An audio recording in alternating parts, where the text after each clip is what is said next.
now open according to the law. God save the United States and this honorable court. Please be seated.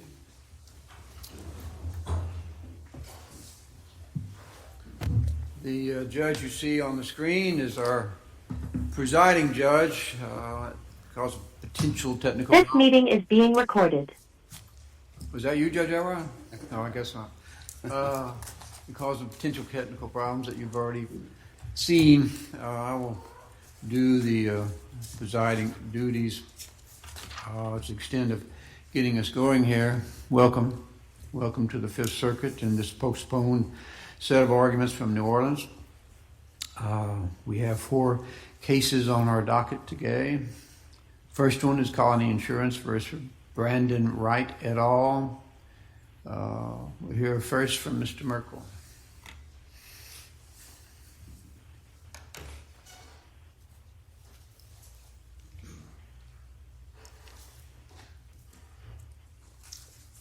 Thank you, Your Honor. It pleases the court. We are here today as a result of dueling complaints filed for declaratory judgment or an advice from the district judge as to whether or not coverage was provided by a commercial general liability policy of insurance for an occurrence that resulted in the wrongful death of Marion Wright.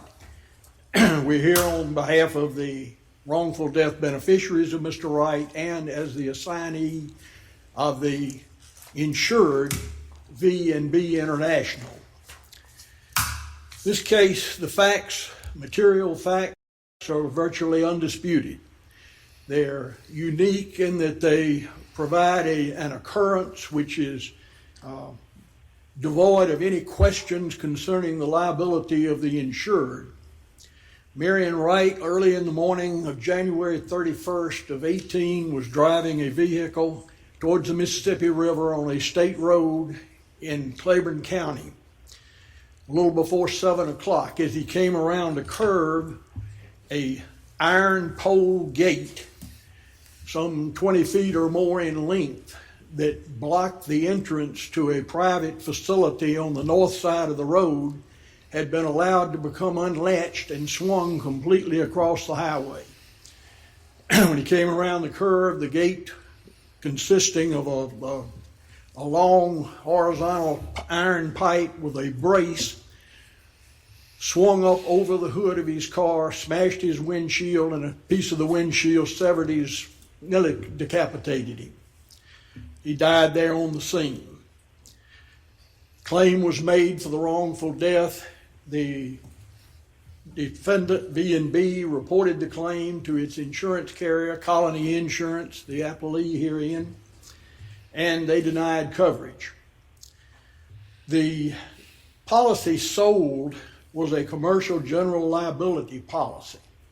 In addition to that policy, Colony also sold to V&B, commercial general liability, a liquor liability, commercial property liability, commercial crime liability, commercial inland marine liability, commercial farm and ranch, owners and contractors, general aggregate limits, product completed operations, and personal and advertising policies, all on the deck page that's attached to the pleadings in this case. These are important because the policy of insurance itself, as in many of these types, provides insurance first, and in providing the insurance says that it will pay any amounts which the insured becomes liable for as a result of an occurrence. It then takes away the coverages that are not going to be applicable by a page of exclusions. There are on that page expected or intended injuries, self-defense, contractual liability, workers' comp, employees' liability, liquor liability, pollution,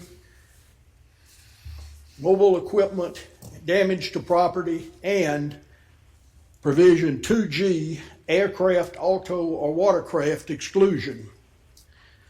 That one says that they will not cover or they exclude bodily injury arising out of the ownership, maintenance, use, or entrustment to others of any aircraft, auto, or watercraft owned or operated by or rented or loaned to any insured, and this use includes operation and loading and unloading. It proceeds to say this also applies even if the claims allege negligence, wrongdoing in the supervision, hiring, employment, training, monitoring of others of the insured, if the occurrence which caused the bodily injury involved the ownership, maintenance, use, or entrustment to others of an aircraft or auto that is owned or operated by the insured. Clearly makes sense, serves a specific purpose. It avoids duplication of coverages because these people obtained automobile coverage from other sources. There's no question. Did you invoke this clause in front of the district court? Excuse me, Your Did you Honor? invoke this provision in front of the district court? All of the provisions were before it, Your Honor. The policy was introduced, and in fact... No, I understand that the policy was in the record, but the other side's saying there was no argument about ambiguity or conflicting provisions in the district court. So where did you argue? I know the policy was in the record, but where did you argue to the district court judge that there's a conflict in these two provisions and therefore the one that provides insurance? Your Honor, both parties in their briefs before the district judge raised the question of whether a policy was clear and ambiguous. Unambiguous was a matter for the court to determine as a matter of law. It was not a separate claim. Both parties, to be sure, argued that they were right in their interpretation. Right. No, I know you argued it was unambiguous in your favor in the district court, but I understand your argument now to be there's conflicting provisions that are ambiguous, and therefore the rule kicks in that insurance coverage has to apply when there's an ambiguity. So yes, Your Honor. Where did you argue that there was this conflict and thus an ambiguity that means the insured wins? Well, let me refer, if I may, Your Honor, to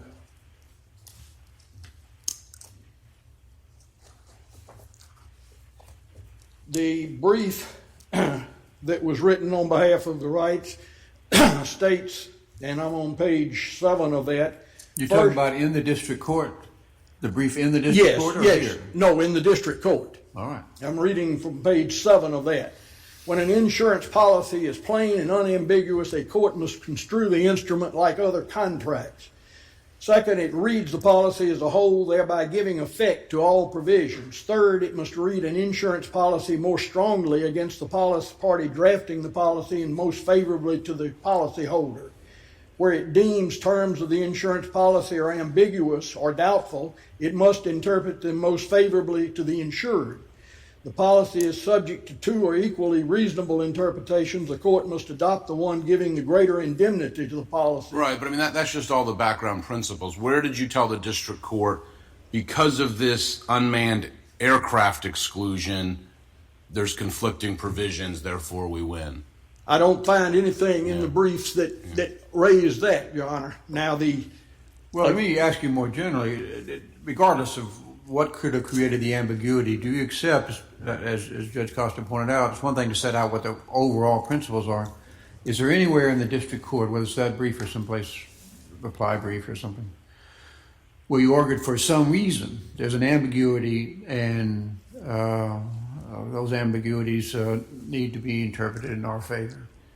I don't find anything in the brief that was written. I don't know if there were any arguments at all. I mean, verbal arguments. Yeah, we don't have any record of that. No, there's no record of that, Your Honor.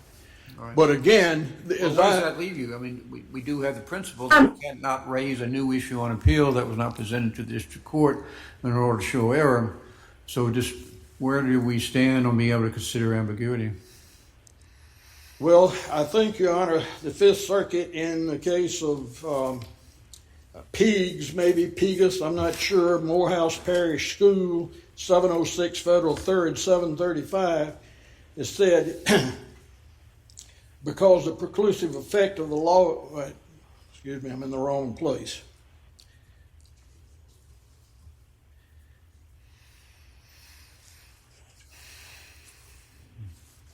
is axiomatic that an issue not raised in the trial court will not be considered on appeal unless it involves a pure question of law, and our refusal to address it would result in a miscarriage of justice.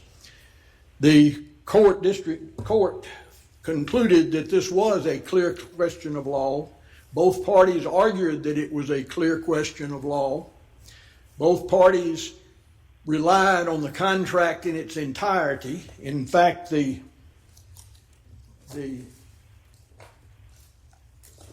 insurance company in its brief specifically pled all of the terms, provisions of the policy in its entirety.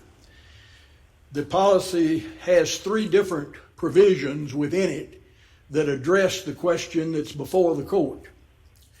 Counsel, can you address, even assuming arguendo that you don't need to preserve this argument or we should address it because of miscarriage of justice, can you address what the conflict is? Because it would seem to me that you would put both sections of both of these sections in to replace that other section that it says that they both replace. And so they just be one right after the other, replacing that other section. But I don't see where there's an actual conflict. One provision would not take away the right to sue regarding if the auto was owned by someone else, not an insured auto. And the other provision would take away that right. But it's not that one would give coverage and the other would take away the right. It's one of them is silent as to that situation, and then the other one takes away that right. So I don't see what the actual conflict is. And so can you help? I'll try, Your Honor. First, the policy itself, the exclusion 2G on its own, clearly leaves coverage for this situation. It's not an insured vehicle. There would be no question about it. The so-called... But leaving coverage, not taking away coverage, and then with another provision taking away coverage is not a conflict. That's where my problem is. Okay, Your Honor. The coverage is given by paragraph 1 of the insuring agreement. We will pay those sums that the insured becomes legally obligated to pay as damages for bodily injury if the occasion due to the occurrence, and if it's in the time and the place, it's coverage. So there is coverage there unless something takes it away. Something that gives the coverage. The exclusion... And the auto exclusion takes it away, right? 2G does not take it away, obviously. It leaves it, it takes it away if it's an owned vehicle by the insured, owned, controlled, or whatever. The so-called absolute thing read by itself without the fact that it says it replaces paragraph 2G would not indicate to anyone that this was not going to provide coverage if a vehicle was being used by a third party who had nothing to do with the insurance. It says that it takes away damage arising directly or indirectly out of the ownership, maintenance, use, or entrustment to others. You couldn't entrust it to others if you didn't own it or control it, of any aircraft, auto, or watercraft. Includes operation, loading, and unloading. It then has a second paragraph that says this inclusion applies even if the claims are that the wrongdoing is in the supervision, hiring, employment, aiming, training, monitoring of others, if the occurrence which caused the injury involved the ownership of an automobile or an aircraft. Again, those things, you couldn't sue someone for supervising or hiring or employment if they were not using the insured's own vehicle. So in a vacuum, even the absolute would not imply to me that it would not provide coverage in this position. But when you couple it with the unmanned aircraft provisions, and for whatever it's worth, the unmanned aircraft provisions are page 33 of this policy. The absolute liability exclusion is page 49 of it. So when the absolute exclusion says it replaces paragraph 2G. It also says all other terms and conditions of the policy remain unchanged. Along comes the unmanned aircraft, and it is a new numbered provision. It is exclusion 2G, B2, little 2, aircraft other than unmanned aircraft, auto, or watercraft. So it comes and establishes a new provision for the exclusion of automobiles. And it goes right back to the same language that was there originally. Bodily injury or property damage arising out of the ownership, maintenance, use, or entrustment to others of any aircraft other than the unmanned aircraft, auto, or watercraft owned or operated by, rented, or loaned to any insured, and it includes operation and holding. It then goes back and comes with another paragraph and again says that regardless of whether you plead that there's wrongdoing of the employer's training, monitoring of others by the insured, it still applies. So when the absolute exclusion says it replaces 2G, it is not replacing 2G2. It's not. It's replacing the old original 2G in the main exclusions. And it says all other aspects of the policy remain in full force and effect. This is another aspect of the policy that must remain in full force and effect. So it appears to me that this negates whether it was an intentional verbiage in the absolute provision or whether it was just sloppy draftsmanship. It takes away the problem with that, because that specifically does not replace this unmanned aircraft provision of the policy. It's still there. So we either say that this one negated the other one, or if they both still exist, then they have diametrically opposite effects and they're ambiguous. I guess they don't have, to me, I'm not sure they have diametrically opposite effects. The aircraft one addresses when it's your own insured, and then the absolute one also addresses the own insured, but also addresses it in the same way, but then also extends it to the insured by other people, or third party. So I guess I don't see why they can't both sit there together. As would be what I think the plain reading would be. So that's my problem. And so, well, Your Honor, if you have anything else on that, I don't want. I mean, your time is. I don't know whether Judge Southwick can give you more time to try to answer that or not. So. Oh, it's up to you, actual presiding judge. Whatever.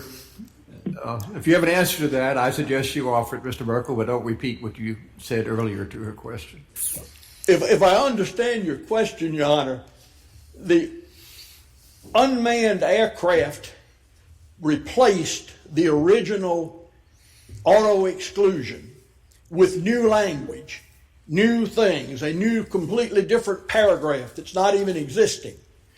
The paragraph they rely on, the absolute one, replaces only the original. It does not address or replace the unmanned aircraft one, which clearly would provide coverage in this situation.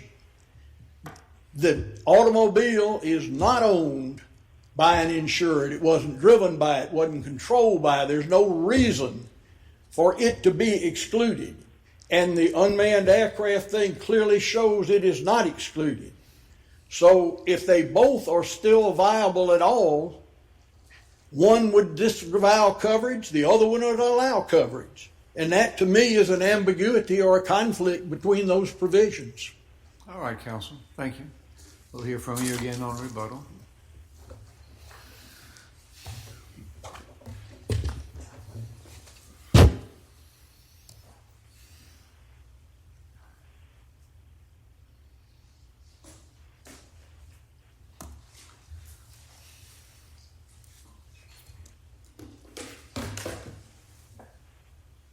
May it please the court. Good morning, Your Honors. Morning. My name is Rich King, and I represent Colony Insurance Company in this matter that we're here for today. I think when we look at the order of Judge Jordan. He probably said it best at some point when he said, as you were basically addressing Judge Costa, that, and I quote, "There is no dispute that the absolute auto exclusion trumps the original exclusion, and defendants have not argued that the endorsement is ambiguous." I think that alone shows that there was no argument in the lower court that had anything to do with ambiguity. As we understand it, and as we had addressed in our brief, they were arguing that there was different interpretations of that actual policy, but no ambiguity. And so, Well, I think he acknowledged that. I certainly read Mr. Merkel to accept that he did not make that argument below, but he does have the alternative. Interest of justice, only a legal question. How about that? he does, Your Honor. However, we cited FDIC versus Mihalis, which says that, and most importantly, if a litigant desires to preserve an argument for appeal, that litigant, and this is the important part, must press and not merely intimate the argument during the proceedings before the district court. If an argument is not raised to such a degree that the district court has the opportunity to rule on it, we will not address it on appeal. That is exactly what we're talking Well, about. counsel, that still is just a repeat of you need to raise it in district court. It's not enough just to say, hey, by the way, here in a sentence is another issue you might want to think about. You have to press Right. it. But the exception, if it is in fact one, there's at least a case or two or five that talk about it, that says if it's purely a legal issue, interest of justice, at least in some circumstances, we can reach beyond the lack of having presented it. I don't know if you have a counter that would limit such things, why it wouldn't be applicable here, why that's not really the law of the circuit. Do you have anything on that?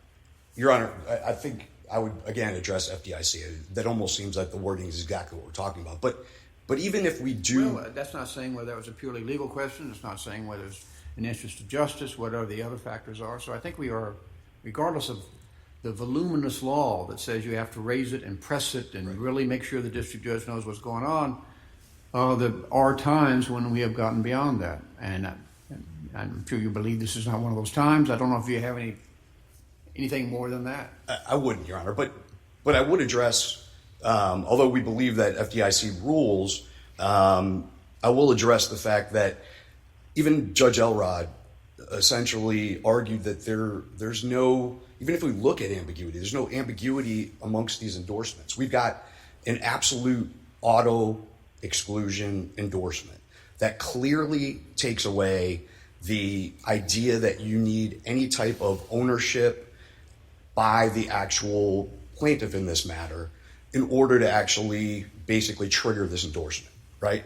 So that alone should be enough, even if we look at potentially some type of ambiguity argument. But more importantly, that endorsement also says directly or indirectly. So it is taking it to the extreme that it needs to in order to make sure that the person who is purchasing this actual policy, which is V&B, knows exactly what they're buying when it comes to any potential auto scenario if there is an accident, right?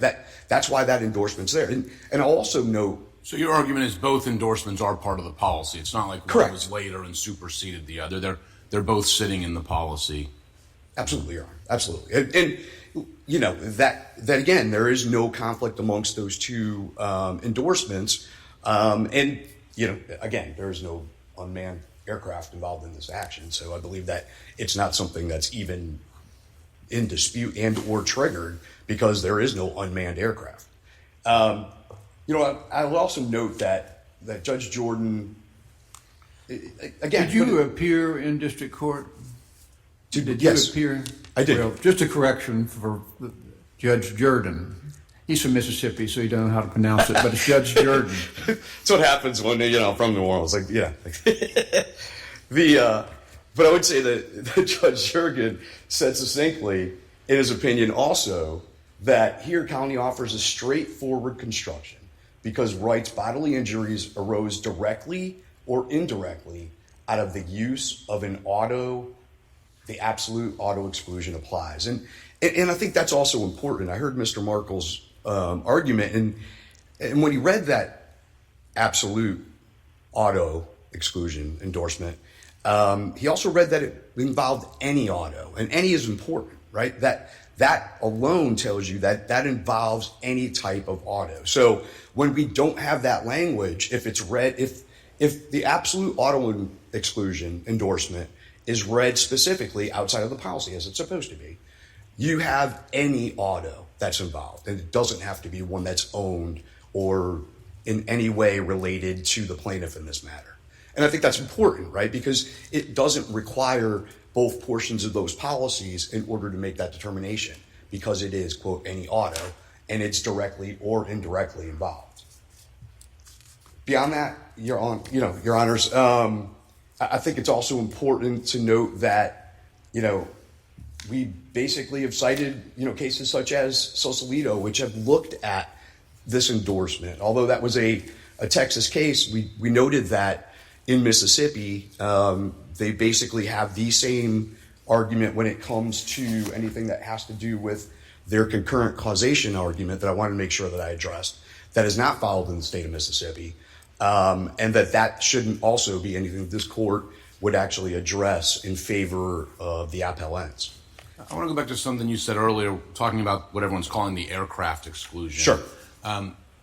You're not saying that only applies to aircraft, though, are you? I mean, it does say auto in the language of the provision. That's exactly right, yeah. Okay. So then explain to me, these are both in the policy. Right. Explain to me how they interact or how they are consistent with one another. Right. And again, there is no conflict because the unmanned aircraft would involve, again, an unmanned aircraft, right? So that's not a scenario here. What we're looking at is an absolute auto exclusion endorsement that involves an auto in the scenario inside of this policy. I think it's basically that's the simplest way of looking at it, Judge. Beyond that, Your Honors, we ask that you uphold the decision of the district court unless you have any other questions for me. All right, Counsel. Thank you.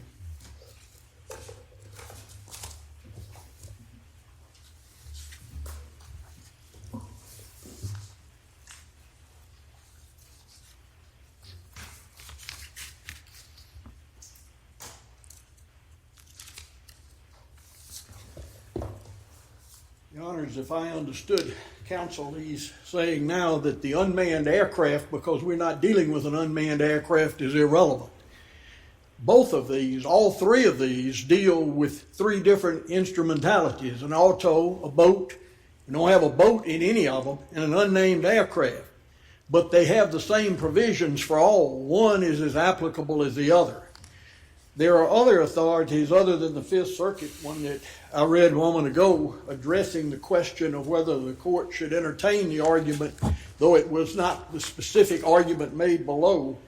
United States Supreme Court case of Yee versus City of Escondido, California, states same question there. It was not, the argument was not raised below. They say the petitioner's arguments that the ordinance constitutes a taking in two different ways, by physical occupation and by regulation, are not separate claims. They are rather separate arguments in support of a single claim, that the ordinance affects an unconstitutional taking. Having once raised a taking claim in the state courts, petitioners could have formulated any argument they liked to support that claim. Also, brief survey of major criteria. First, some appellate courts have stated that an issue may be addressed for the first time on appeal when it involves a pure question of law and prejudice would result from not deciding it. So, Counsel, we can accept that such law exists. You have some of it in your brief. I don't think you need to give more sides on that. Certainly, I think you would acknowledge the general rule we do not reach beyond the arguments that have been presented. Except if your Honor, please, this is not an argument per se. This is a duty or an obligation of the district judge to determine whether there is an existence of an ambiguity. When he looks at his function to interpret an insurance contract, the first thing he does is read the entire policy, give everything its exact legitimate meaning in the context it is, and he first determines under construction rules if it's ambiguous.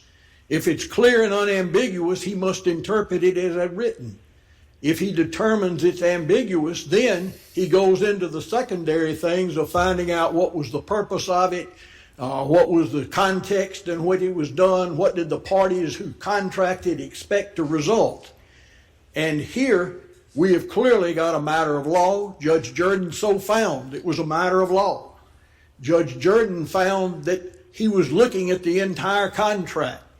The insurance company introduced the entire contract. They pled in their defense all of the provisions of the entire contract. There is no question that the entire contract was in the bosom of the court, and Judge Jordan had it to look at it. And if there are ambiguities in it, then it must be construed in favor of the insured and against the insurer. And both of these clauses still exist. Certainly the absolute did not remove the unmanned aircraft. And if the unmanned aircraft continues there, it says we have coverage. And for the court not to do that on a case like this, where the insured has bought 12 different kinds of policies from these people, he's tried to protect himself and the public to the best of his ability. There's an ambiguity here that the insurance drafted. This poor timber cutter certainly couldn't sit here like we're doing and compare word by word 3 different clauses in this insurance and determine for himself, gosh, if Mr. Wright's driving a car and I kill him some way, I'm not covered. This would be the same if Mr. Wright had been jogging, roller skating, horseback riding, bicycle riding, and encountered this same gate and been just as dead. He would have surely had coverage. On the other hand, if they had been shooting at varmints in the yard and shot Mr. Wright as he drove by out there, the insurance company would make this same argument. There's no sense in this result. Well, isn't it because people often have auto coverage, though? You don't have jogging coverage? I mean, that's exactly. Why that's why they're saying we're not going to cover auto. I mean, I'm not saying how it affects this case, but that explains why there's these exclusions. Except that as far as the negligent acts that are committed by the insured that puts the coverage into play and establishes his liability or have nothing to do with Mr. Wright being in an automobile. It did not contribute one thing to the incident. It would have been the same. And they're fortuitously saying because the insured killed him while he was in a car, we're off the hook. Well, if they both exist in the policy, would the unmanned aircraft, what we're calling the unmanned aircraft provision, would that have any force if the other exclusion was even broader and encompassed everything? Well, the unmanned aircraft, Your Honor, if you look at it, has 2G2. It is a new provision, and it is not taken away by the absolute. The absolute addresses only 2G. So the absolute can't take away the unmanned aircraft which grants coverage. That's the difference. The unmanned aircraft still is there and it can't be taken away. The other one says all other provisions remain in effect. So the absolute defers to the unmanned coverage. It wiped out the old 2G, but it doesn't touch 2GB that we're dealing with here. All right, counsel. Unless Judge Costa has anything further, thanks to both counsel for helping us with this case.